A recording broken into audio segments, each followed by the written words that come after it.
First at 10, a mold outbreak is forcing interns out of their dorms at George Washington University. Now, while the university says that the mold outbreak doesn't pose immediate danger, those interns say that they shouldn't have been exposed to it at all. ABC 7's Katie Kairos is live now at the dorm in Mitchell Hall tonight with the very latest for us. Katie? Yes, Mitchell Hall here behind me, and it is emptier at this hour after some of the tenants have been forced to move out because of the mold. All of the tenants in this building are summer interns who work at various programs, and now they say that they are waiting to learn about the air quality report on this building and how it may have affected them over the past 2 months. These interns are moving out of GW University's Mitchell Hall a week early after the discovery of this potentially dangerous mold.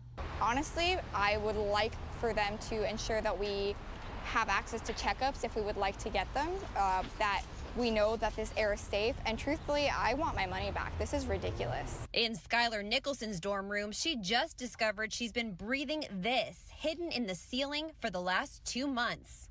The migraines and the achiness and that type of stuff, and my friends have had congestion and coughs on the hallways, and we all thought, well, maybe we didn't know what it was. GW says it was on Thursday as crews replaced ceiling tile in Mitchell's hallways that they found the mold problem. It doesn't appear to be an immediate danger to the residents, and we'll be investigating it further. School officials notified tenants of the mold on Friday, advising them that everyone living on 2 of the floors, about 80 people, would be moved out to another building so that mold remediation could start. We're going to have the students on floors 4 and 7 move out, not because of a health hazard, but because of where the mold is. It's going to be a safety hazard as far as them accessing their rooms. Other tenants also opted to move to the other GW building. Each tenant will receive a $525 housing credit.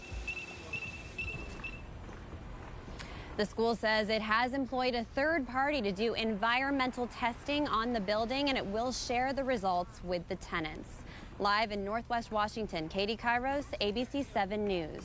Fort Hays State University is responding to student complaints of mold in some of the dorms on campus. The students say it's been making them sick. KAKE's Stephanie Minichi reports on how one student has been recovering for months. Mold found in several dorms at Fort Hays State University may be causing sickness on campus. Freshman Olivia Mancino-Hind moved into the dorms in August. It was 2 weeks after we moved in. I just started feeling really sick. I had a lot of fatigue, lots of coughing, sinus issues. Olivia wasn't getting any better. She went to the on-campus doctor and says she was told it's probably allergies. After returning from winter break, she got worse. Olivia says she went to an allergist who called her mom with a terrifying message. I needed to get out of there because I probably wouldn't get better for another 6 to 12 months. And if I stayed in there, I could go into anaphylactic shock. Hind says the bathrooms in the dorms are poorly ventilated and there's one dehumidifier per hallway. Olivia's mom, Rachel, says since going public with her daughter's problems, she's heard hundreds of similar stories of kids getting sick. She's had double ear infections, and then her sister has had to go to emergent care because it was painful for her to breathe. There's another girl who actually is on 2 different types of inhalers. Rachel says a report from Fort Hays State shows investigators found aspergillus and penicillium in her daughter's dorm. There's over, I guess, 150 different types of aspergillus, but 40 of them can be very harmful, and the health impacts can range from, bronchitis, pneumonia, where it becomes more invasive. And Rachel says she reached out to a representative from the Kansas Department of Health and Environment and is waiting for next steps. Stephanie Minichi, KAKE News on your side. In a statement late this afternoon, Fort Hays State University says it's hired an environmental firm in September to inspect the rooms in the 2 dorms. The university cleaned vents and spaces after that inspection.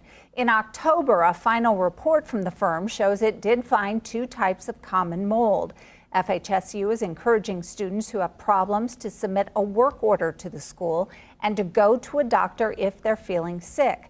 The university is talking to the firm to do another inspection as soon as next week. The state health department also responded to our questions today, saying it is aware of the issue and is gathering information, but it doesn't deal with environmental mold problems. All right, hundreds of HEPA filters are being installed at the IU dorms today as campus leaders try to clear up mold issues at the Foster and McNutt quads. Today, our Anna Carrera got a behind-the-scenes look at how they're coordinating the cleanup there and how soon they think they're going to be done. That's the sound of hundreds of HEPA filters getting set up around IU. Campus leaders are planning to install thousands of them as part of an effort to clear the air. Maintenance. After finding mold in the dorms. It's just stressful, and I can feel my throat itch, eyes watery, just normal little tightness of breath. The latest numbers show 765 issues reported, and crews have done 759 inspections. They've remediated 823 rooms, and they're cleaning each one in Foster and McNutt, even if there aren't complaints called in. Organizers say they hope to be done by November 1st. We are going to ask for a little patience because there's so many issues that we are dealing with. But if they can just, we want to work with their students. We want their students to have a great experience here. To help coordinate their efforts, university leaders launched the Emergency Operations Center. It really is an all-hands-on-deck effort for us. Representatives from different campus offices get together under one roof to streamline their work. It's incredibly valuable. It means that everybody is working from the same information. They've been working around the clock and plan to keep doing that until they're done. And I feel like it's a step in the right direction, but I really feel like this is something that I wish they would have tested for earlier. We know that we've not been perfect in our responses. We know that there are some people who've really suffered through this, and we want to make that right. We want to fix it as quickly as possible.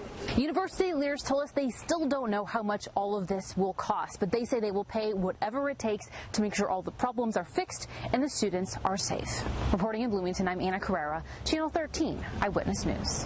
And the university has set up a hotline for anyone to ask questions or report mold-related problems. That number is 812-855-4848. And we will also post that online for you at WTHR.com.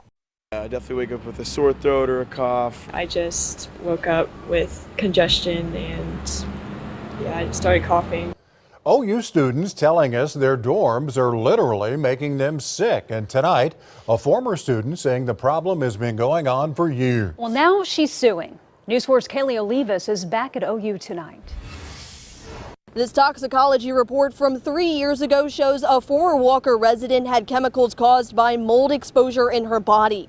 Now she blames the university and is suing them, hoping to hold the college accountable as well as protect those students still living inside. I went into my bathroom. I saw the mold on my ceiling and throughout the bathroom. Former Walker resident Sarah Melton says she had been experiencing a series of health issues since moving in 2018, but she thought it was just a prolonged cold. It depends on how allergic they are to whatever the substance is that they might be getting exposed to.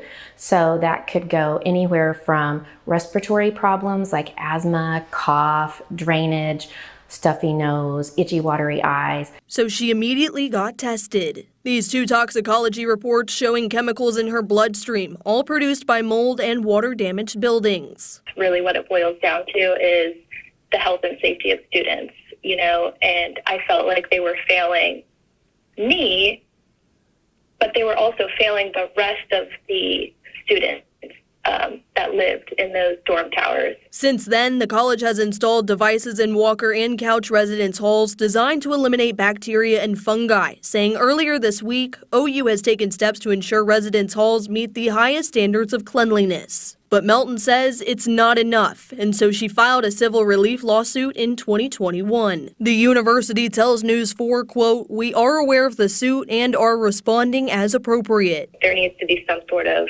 accountability, and that is truly all I've ever wanted out of this. In Norman, Kaylee Olivas, Oklahoma's News 4. We asked the university a dozen questions. They only fully answered 2 of them. We'll have the articles we were referred to on our website along with the questions that were asked. Right now, some students at the University of Maryland who should be living in dormitories are sleeping in hotels instead. This after mold was found in Elkton Hall on the College Park campus. The discovery impacts more than 550 students who live there. The school's apologizing for the issue, which it says has gotten worse recently because of the rain and humidity that we've had. Some of those students could be back in the dorms this week by Wednesday. Others, though, might have to wait more than 2 weeks.